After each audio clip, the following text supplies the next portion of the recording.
Good evening, Dungeon Masters. I'm Baron Derop. Systems or procedures for overland travel can sometimes feel overly tedious or even throw off the rhythm of our game sessions. Furthermore, players may decide all on their own that the risks associated with hiking through the wilderness and enduring random encounters just isn't worth the reward. Even if we want to take the lead from typical video games fast travel systems, the implied education fast traveling offers us seldom highlights the ramifications of using highways, trade winds, or other travel infrastructure which could make the fast traveling more interesting. A party who blazes their own trail through the wilderness will obviously be under threat from the denizens therein. Therefore, traveling this way forces the party to take physical security into their own hands. Owlbears, goblins, and exposure to the elements are all typical examples of things the players might have to contend with out in the wilderness. But what about the patrolled roads that connect two towns together?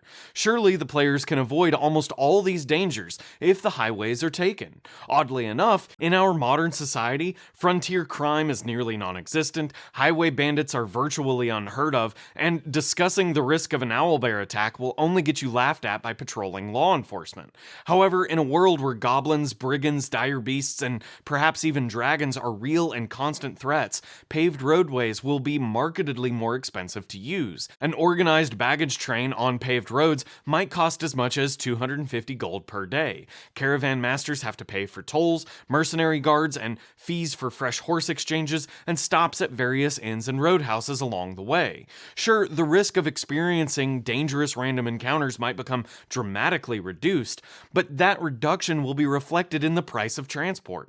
Alternatively, suppose a share of that 250 gold to travel as few as 25 miles a day is too expensive for your players to pay, especially if they're near a seaport. A ship's passage, according to the 5 ESRD, starts pegged at 5 silver a mile, meaning sailing at top speed for a full day would cost 300 gold and cover about 600 miles, assuming the destination is coastal and downwind. But these disparate traveling networks, trade winds, and highways, and their respective costs and benefits is where the geopolitics of traveling starts to rear its head. If goblins or bandits on the roadway are one problem, then thieves, pickpockets, and thugs on the docks are another. When combat breaks out, especially if your players are traveling on the road or disembarking from your port, you might need a quick battle map to run the encounter. And that's where this video sponsor Describe is here to help. Describe doesn't just offer a database containing thousands of colorful, well-crafted scenes or NPCs, but also provides detailed encounter maps like this airship hangar or this roadside camp, all laden with immersive detailed descriptions. Tools like these are great when you want to lighten your cognitive load but keep your players engaged with interesting aspects of the game world. Check out Describe's link in the description below and use the coupon code BARON when you sign up to get 10% off. Now back to the video. Coined by Austin School geopolitician Roger Baker, the 3 R's of pop geopolitical analysis are roots, resources, and relationships.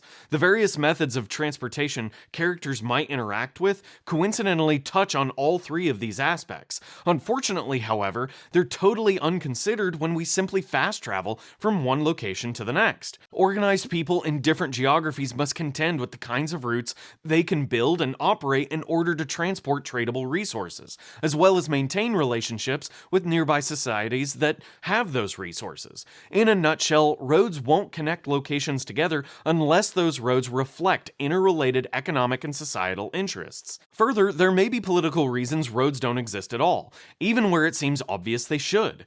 The Soviet Union only allowed major highways to be built from each of their satellite capital cities into Moscow, and forbid those satellites from building complex highway systems among each other. Building infrastructure that would allow Soviet bloc satellites to develop strong economic connections independent of Soviet authority was perceived by the USSR as a threatening prospect. Therefore, competing factions in our fantasy settings might have their own disparate and competing travel networks in order to keep their constituent subgroups interconnected or resist the influence of competition. As another example, feudal Japanese sailing vessels were allowed to come and go to any Nippon seaport. However, only Dutch foreigners were allowed to land land at the port of Nagasaki for nearly 400 years. No other foreigners were allowed to land anywhere else in Japanese territory. Therefore, player characters might have to navigate the interests of multiple factions in order to conduct a fast travel efficiently. Player characters who wish to travel on roads might have to pay fees to frontier sheriffs and baggage train masters, while at other times seeking fare on disconnected sailing vessels. The obvious wrinkle here then is that fast traveling via sailing ships uses a different traveling network and therefore has different managing factions.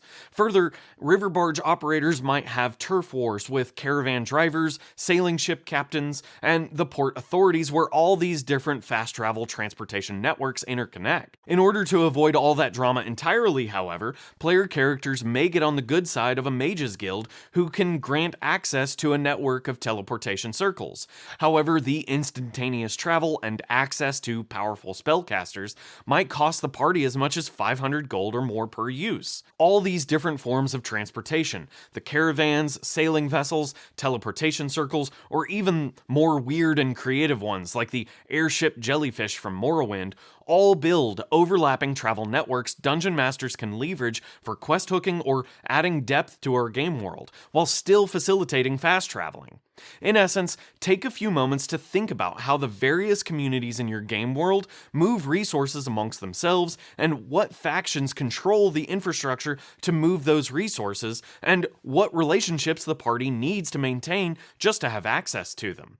If you'd like to help me make more content like this in the future, please consider supporting me on Patreon or becoming a channel member. Thanks for watching, Dungeon Masters, and until next time, good night.